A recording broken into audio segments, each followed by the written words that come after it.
Ya Pak, urgensi penempatan prajurit TNI untuk pengamanan kantor kejaksaan di seluruh Indonesia, benarkah ada ancaman dalam penegakan hukum sehingga perlu dijaga oleh TNI? Kita akan membahasnya bersama dengan mantan jaksa Jasman Panjaitan serta Koordinator Masyarakat Anti Korupsi Indonesia atau MAKI, Boyamin Saiman. Mas Boyamin, Pak Jasman, selamat malam. Selamat malam, Pak Egan. Ya, terima kasih atas waktunya bersama kami.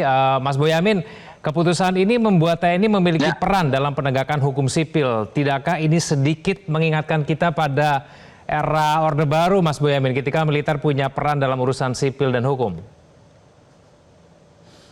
Ya, saya kira berlebihan kalau dituduh begitu juga gitu. Karena tentara yang menjaga itu hanya bertugas menjaga, dan ini sudah berlangsung lama loh, sejak zaman Covid tahun 2021 sudah ada di Kejaksaan Agung, juga di Kejaksaan Tinggi DKI sudah ada 2 orang 3 orang yang ikut berjaga begitu, dan karena tentara maka diperbolehkan membawa senjata laras panjang dan tidak ada pengerahan. Dan ketika ada demonstrasi di Kejaksaan Agung itu juga tidak ikut menjaga loh TNI itu hanya menjaga di dalam kantor yang terutama di Pitsus misalnya begitu. Jadi bukan sesuatu yang kemudian ini militer masuk kejaksaan, itu juga enggak gitu. Justru kalau dulu awal-awal Orde Baru kan ada malah jam intel itu seakan-akan itu menjadi haknya atau jatahnya dari militer. Justru belakangan malah sudah hilang. Justru di awal reformasi dulu Pak Samsud Jalal misalnya, terus siapa lagi itu malah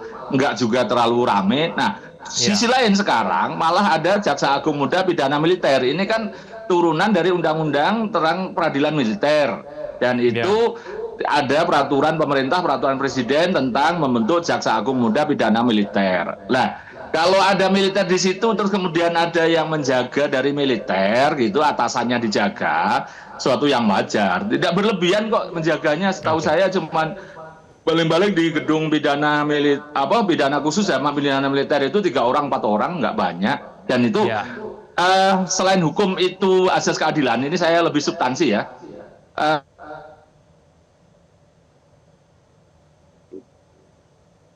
Ya, Mas Boyamin, suaranya terputus tampaknya. Baik. Ada gangguan komunikasi, saya langsung ke Pak Jasman. Pak Jasman, banyak yang mempertanyakan apa sebetulnya urgensi kejaksaan kita harus dijaga oleh TNI. Kenapa kemudian harus TNI, kenapa kemudian tidak polisi? Nah, ini bisa dijawab tidak Pak Jasman? Apakah memang ada kebutuhan itu? Saya kurang sependapat kalau disebutkan menjaga. Bukan menjaga. Itu kita harus tafsirkan itu sebagai koordinasi. Jadi kalau kita kembali ke sejarah, bahwa tahun 58 sudah ada satu kerjasama. Bahkan dulu dalam tindak pidana korupsi itu diserahkan kepada penguasa perang, yang kemudian dirubah pada tahun sesuai dengan Perpu nomor 24 tahun 60 itu diberikan kepada TNI. Baru kemudian lahir lagi Undang-Undang nomor 3 tahun 71 untuk melakukan penyidikan, penuntutan dalam tindak pidana korupsi. Jadi bukan sesuatu hal yang baru. Kemudian seperti yang disampaikan oleh rekan saya Boyamin, bahwa dulu Jaksa Agung itu dijabat oleh Jaksa Agung dari TNI. Bahkan tadi sudah disinggung oleh Bro Boyamin, bahwa Jamintel itu adalah diserahkan kepada TNI. Nah, kemudian dikukuhkan lagi keberadaan Japitmil di kejaksaan sesuai dengan undang-undang yang sekarang. Jadi tidak ada sesuatu hal yang harus dijaga, mengatakan bahwa itu berlebihan gitu. Saya kira tidak demikian. Begitu, Mas. Mas Egan. Kenapa harus TNI sih, Pak Jasman? Kenapa nggak polisi saja?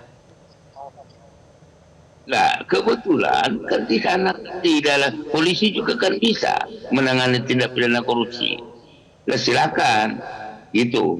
Jadi kalau dengan masuknya TNI di situ, itu juga untuk memperkuat posisi daripada kejaksaan di dalam penegakan tindak pidana korupsi, ya kan? Jadi gini nih, ini tapi mohon maaf ini saya tidak apa dalam tindak pidana pertambangan ada beberapa institusi ya yang membackup ya, yang membackup di situ ya, maka itu sangat bagus kehadiran daripada TNI di sana supaya nanti ya masalah penegakan hukum di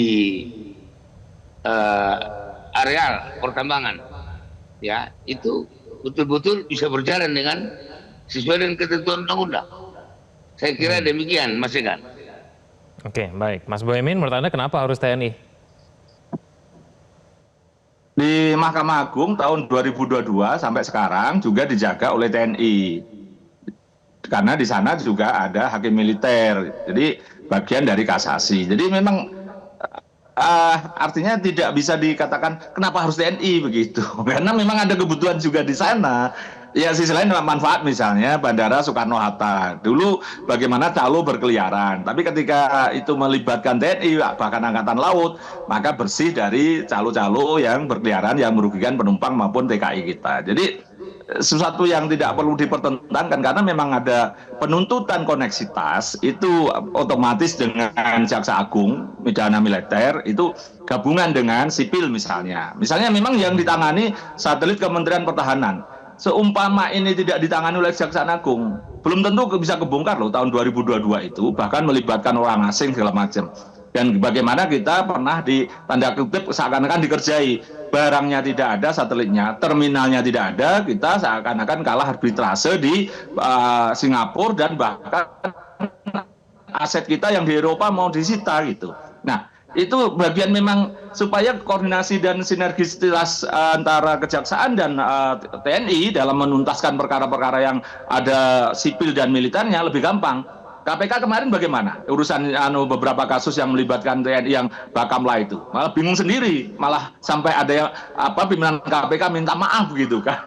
Dan sebelumnya yang kasus helikopter tidak bisa dituntaskan gitu. Nah, ketika ini satelit Kemenhan ditangani Kejaksaan Agung apa? Sudah bisa ditangani yang satelitnya, yang terminalnya sekarang sedang dikerjakan gitu. Dan saya kira itu karena kerjasama yang baik. Jadi kalau hal-hal yang baik dan positif saya kira suatu yang tidak perlu dipertentangkan dan memang ada dasar hukumnya, ada landasannya, undang-undangnya ada karena memang sejak Orde Baru jatuh itu kan pengadilan militer sudah di bawah Mahkamah Agung. Auditor militer juga penuntutannya di bawah Kejaksaan Agung. Pengadilan agama juga begitu. Pengadilan yang terakhir, pengadilan pajak, itu dulu di bawah Kementerian Keuangan, tapi sudah putusan Mahkamah Konstitusi sudah harus di bawah Mahkamah Agung. Jadi sesuatu yang menurut saya itu sesuatu yang tidak perlu dipersoalkan, dipertentangkan karena ada dasarnya, ada manfaatnya gitu.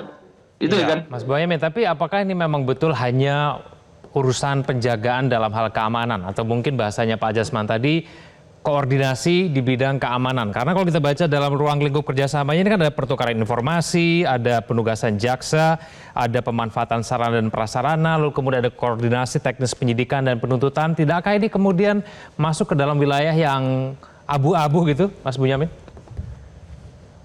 Ya enggak juga kan sesuai kewenangannya karena memang untuk koneksitas dan penuntutan auditor militer tadi korupsi yang sudah dikerjakan dan baik itu adalah di kasus satelit Kementerian Pertahanan tahun 2022.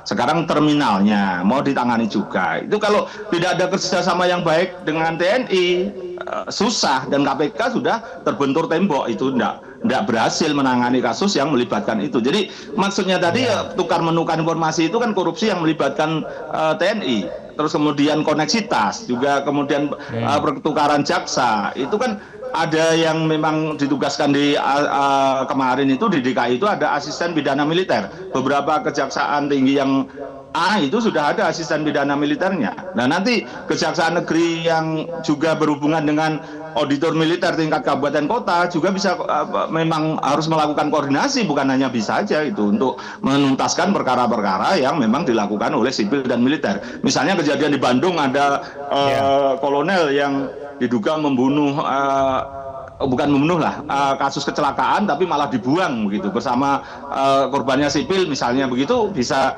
Jadi ini kan harus dituntaskan segera. Nah inilah saya kira kebutuhan dan asas kemanfaatan itu kan. Makasih. Oke, baik Pak Jasman, tujuannya memang baik, tapi kemudian siapa yang bisa mengawasi bahwa nanti TNI dan Kejaksaan tetap menjalankan aturan ini sesuai dengan kewenangan masing-masing seluruh Indonesia nih Pak Jasman? Ya, saya rasa karena semua itu kan sesuai dengan ketentuan undang-undang. Tapi saya ingin menyampaikan satu hal seperti yang disampaikan oleh Pak Mas Boyamin. Contoh, eksekusi tindak pidana kawasan hutan lindung yang selama ini tidak bisa dieksekusi oleh kejaksaan dalam perkara DL Sitorus, ya. Ini berapa puluh tahun yang lalu itu nggak jalan-jalan, nggak bisa. Tapi alhamdulillah setelah adanya suatu adanya kerjasama ini, koordinasi ini, akhirnya kawasan hutan seluas 47.000 hektar ya itu sudah bisa dieksekusi. Saya selaku jaksa penyidik dan penuntut umum dalam perkara itu nggak bisa berbuat apapun selama ini. Tapi dengan adanya suatu kerjasama ini, maka sama-sama sudah kita dengar bahwa perkara itu sekarang sudah tuntas, sudah dieksekusi. Itulah salah satu ya hal yang harus kita syukuri di dalam kerjasama ini.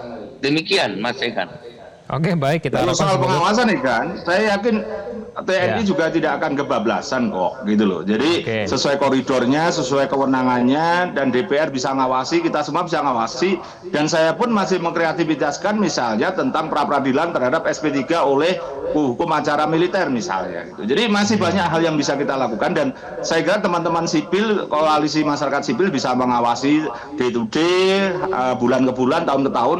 Kalau memang nanti kebablasan ya kita potong, kita batalkan semua sesuai kebutuhan aja lah. Saya kira tidak ada sesuatu yang kemudian ini militerisasi. Kalau boleh saya ini kan termasuk Komcat, komando cadangan karena pernah jadi Menwa. Kalau boleh ikut menjaga yang sedang berprestasi siapapun itu saya senang-senang aja begitu. Tapi kalau Kejaksaan Agung jelek ya jangan dijaga gitu. Kira-kira gitu aja kan masih. Oke, baik. Semoga bentuk kerjasama ini betul-betul memberikan perbaikan terhadap penegakan hukum kita. Terima kasih Pak Jasman. Mas Boyamin juga terima kasih. Amin. Selamat malam semuanya.